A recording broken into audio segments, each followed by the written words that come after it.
next, si Miss Jana Roque! Hi, nabigla naman ako doon. Di ba halata?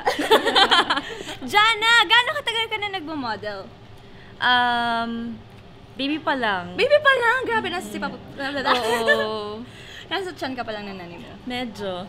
May haba ka ng blush on. Nag-makeup na ako, may mga lipstick na ako doon. Yung totoo kasi. Ay, yung totoo, nag-start ako grade 5. Grade 5? Oo. Ano nang pinagkakaabalahan mo nun? As print ad? Ano ba? TVC din. Kasi nung bata ako, nasa GMA ako. So, lumipat ako ng Viva ngayon. So, sige, promote mo pa kasi kalaban namin yun. Charot!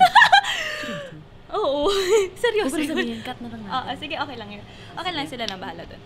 Tapos, sa mga nangyari sa'yo, meron ka bang mai-share sa amin ng mga most memorable moments? Siguro yun yung first na nakasama ko sa A+. Oo. Nakilala ko silang lahat. Sobrang nakahanap ako ng mga true friends. Kala mo true friend ako. Pinaplastic lang kita. Joke lang. Ano pa? Tapos nakapag-travel pa tayo, diba? Para siyang vacation. Minsan lang to. Kaya, kayo, follow us, A+ All Weather Paint. Pwede rin ba yun? I-promote? Oo, pwede. Okay.